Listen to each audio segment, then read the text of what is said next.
નમસ્કાર નાગરિકો. તમારી અને મારી આ દેશના નાગરિક તરીકેની આઝાદી જોખમમાં છે એનો વધુ એકવાર પુરાવો આપણને મળ્યો છે. નવી જ ઊભી થયેલી કોકરોચ જનતા પાર્ટીનું જે એક્સ એકાઉન્ટ છે એ ગઈકાલે કંપની દ્વારા હટાવી લેવામાં આવ્યું છે.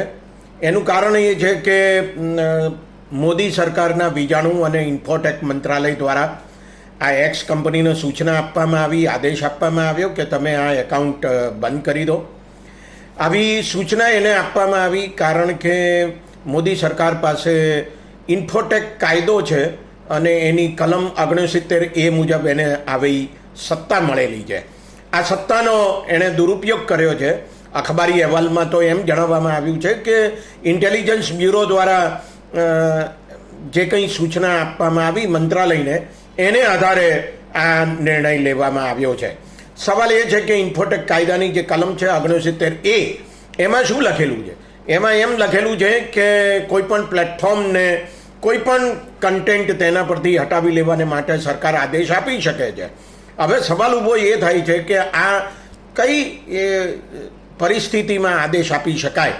તો એમાં ભારતની એકતા અને અખંડતા જાળવવા માટે આપી શકાય, ભારતનું રક્ષણ કરવા અને રાજ્યની સલામતી માટે આપી શકાય, વિદેશો સાથે મૈત્રી સંબંધો જાળવવા માટે આપી શકાય, અથવા જાહેર વ્યવસ્થા જાળવવા માટે આપી શકાય, અથવા કોઈ પણ ગુનો કરવા માટે ઉશ્કેરણી કરતા રોકવા માટે આવા આદેશો આપી શકાય.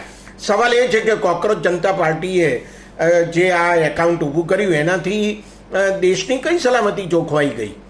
દેશની તો કોઈ સલામતી જોખમાઈ જ નથી. સવાલ ઊભો એ થાય છે કે મોદી સરકારે આ પગલું ભર્યું એ જ એમ બતાવે છે કે મોદી સરકાર આ દેશમાં લોકશાહી ઈચ્છતી નથી.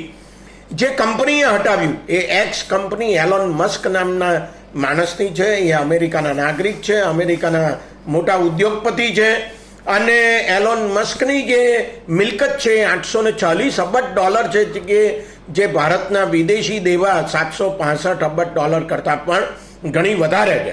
એનો અર્થ એ થાય છે કે મસ્ક અને મોદી બંને એક જ છે, બંને સાથે છે.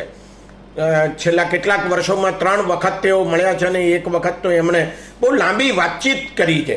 એ જ એમ બતાવે છે કે મસ્ત મોટી ઇન્ફોટેક કંપની અને સરકારમાં આપણે આપણી આઝાદીને ગીરો મૂકી દીધેલી છે અને એમનો આ જે દોસ્તાના મૂડીવાદ છે એ મૂડીવાદ આપણી નાગરિકતાને અને આપણી આઝાદીને ખાઈ રહ્યો છે. નમસ્કાર.